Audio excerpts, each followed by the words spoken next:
Okay, and now we are very fortunate to have Dr. Sue Johnson, the best-selling author of Hold Me Tight and Love Sense. She's a clinical psychologist and distinguished research professor at Alliant International University in San Diego, California. Creator of an effective new model of relationship repair known as emotionally focused couples therapy, or couple therapy. She has written numerous articles and trained thousands of therapists around the world. Dr. Johnson is a recognized innovator who has changed the field of couples therapy. She divides her time between New York, San Diego, and Ottawa. And she's going to talk to us about sexuality and attachment and how science brings them together now. Please welcome Dr. Sue Johnson. Did you turn it on? You did.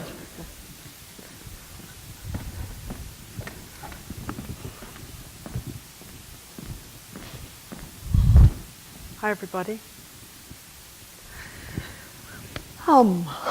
Big topic. So, as a species, we seem to be completely obsessed with sex, intimacy, and love. More specifically, we seem to be obsessed with how to put those things together in a way that makes sense. I usually give talks about bonding science, the new science of bonding and love, and how we have cracked the code of love. But what about sex? And where does sex fit in with our understanding of love? That's a pretty huge question, but we do sort of understand what sex is, don't we? I mean, sex is a megawatt animal instinct. It's a search for orgasm. It's what my good old English barmaid mother used to call a funny 5 minutes, which is all about sensation. It's kind of a big selfie experience. It's in your skin. Well, wait a minute. No, it's not. We call it making love. Sex is the ultimate moment of communion. It's an ultimate Relfie experience. It's all about relationships. So this gets a bit confusing. So let's see if we can simplify it a bit and see if we can look at, just for a moment, at bonding science and what bonding science tells us about good sex, what good sex is. Right now there's an enormous buzz in our society about that good sex has to be about very extreme sensation, even to the point of pain. Good sex has to be about constant novelty. Good sex has to be about expertise in taking really exotic sexual positions. The one I like best, the name of it I like best, is called Wailing Monkey Clasping Tree, which is from the new Joy of Sex. Right, it sounds kind of difficult to do, but you know. But basically, what bonding science says is, no, actually, the biggest factor in the quality of your sex relationship is the safety of your emotional connection with the person you're making love with. That's really interesting. How does that make sense? Well, it makes sense because science is telling us that we are bonding animals first and foremost, and that we need this emotional connection with other people to feel safe in the world, to even feel safe in our own skin, that this need for connection has basically wired our brain and wired our nervous system, and it's even more powerful than lust. And what this science is really saying is that it's really only when you take this into account, this need for connection and safety, and really when you have at least taken care of that to a certain extent, that these other instincts like our need to explore and play and take risks, instincts like caretaking and sexuality can really come online. What these bonding theorists are saying is that passion is not just about desire. Passion is about this longing for connection twinned with safety that allows you to have erotic play. So let's take 3 things that bonding science tells us and see what they say about sexuality. First of all, bonding science says that sex is not just about pleasure and procreation. Sex is a potent bonding activity. When we have sex, or not even when we have sex, when we even think of our sweetie, we are flooded with a bonding hormone called oxytocin. And what oxytocin does is it reduces fear in our brain, it has us open up and trust, it makes us feel safe, it heightens our ability to look at other people's faces and pick up their cues. The other thing it does is it switches off the habituation effect, so that we can look at our sweetie for 30 years and still have a twinge of pleasure every time we look at their face. This makes sense of the big surveys in the US that have found that actually the people that have the best sex and the most thrilling sex are those in long-term happy relationships. There's also a lovely piece of research that shows that if you subliminally prime people to start to become aroused, they automatically start being more orientating towards bonding responses. They start saying they want to be closer, that they want to think about other people, that they're willing to sacrifice to be with other people. This is fascinating. Arousal seems naturally to access our attachment needs unless we're working really hard to shut our emotions down and keep sex impersonal. The other thing we know from bonding science is that securely attached and connected people who have this sense of emotional safety have better sex. They have what we call synchrony sex. That's just a name to try and capture it, but synchrony sex is basically sex where people read each other's cues, tune into each other, can sort of organize their responses to take each other into account, read each other's intentions. It's a sort of amazing act of coordination. It takes at least as much attention, which is hard to give if you don't feel safe, it takes at least as much attention as a couple putting together and assembling a piece of IKEA furniture, but it's a lot more fun, right? We just did a brain scan study, and this is kind of an aside, but I'm going to put it in because I can't resist it. We just did a brain scan study where we actually found that contact with somebody, a partner where you've just had bonding conversations with that partner, is so powerful in terms of shutting down fear that we could put you in an fMRI machine and tell you you're about to be shocked on your ankles, and if you're holding your partner's hand in these circumstances, your brain will stay completely calm.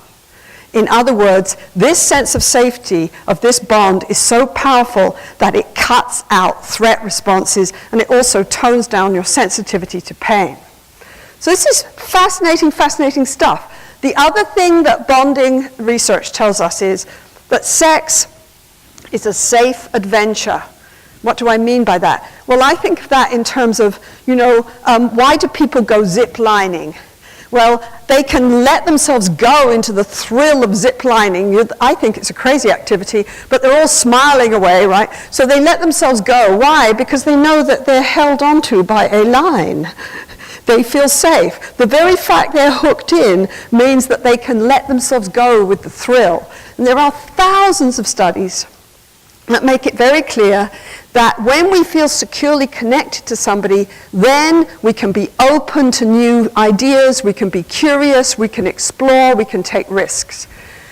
So when Amy turns to her husband and says, sweetie, the fact that I could tell you the other night that some of the positions we take when we make love really scare me. I don't know why. They really scare me. And the fact that you came and held me when I told you that, somehow that's made all the difference. It somehow freed me up. I just feel like I can explore now because I feel safe with you. A bonding theorist would say, exactly. So the other thing about this is this sense of safety before you can really go into adventure and thrill really seems to be a defining feature in women's sexuality. If you put men and women into an fMRI machine and subliminally arouse them, everybody's brain lights up. Yeah, right? Everybody's brain lights up. But the interesting thing is, only in women does the prefrontal cortex switch on like crazy. It's almost like desire primes the woman's brain to say, wait a minute, what's happening? Is this safe? Is this safe? Makes sense? Women are very physically vulnerable in sex.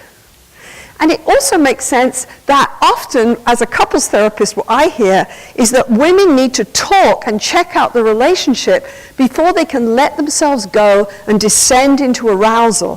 So for women, and I'm talking to all the guys in the room, for women, talking like this before making love is a key part of foreplay.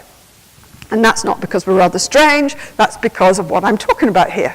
Third point, bonding science says that sex is an emotional dance.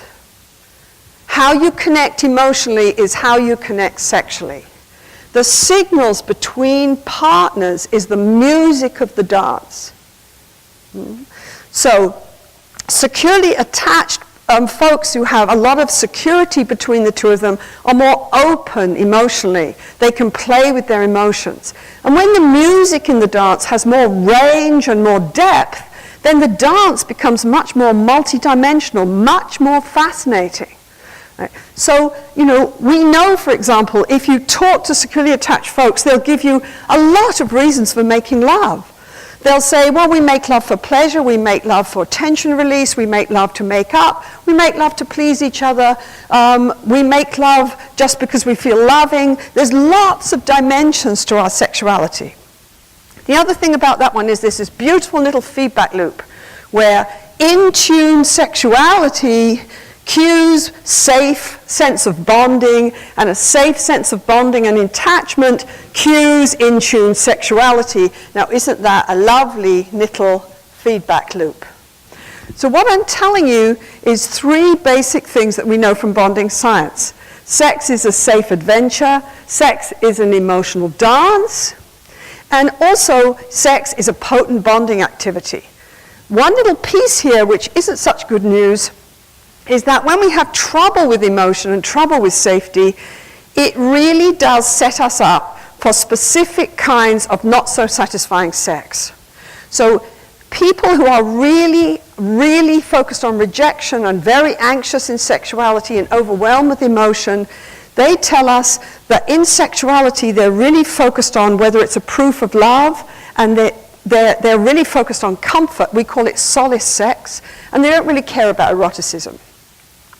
Other folks tell us that they don't want to be emotionally engaged, they don't want to be close, they're quite comfortable shut down emotionally and not connected, and what they tell us is they just focus on sensation. And they also tell us that sex is a pretty lonely experience and they don't enjoy it very much. We call this sealed off sex.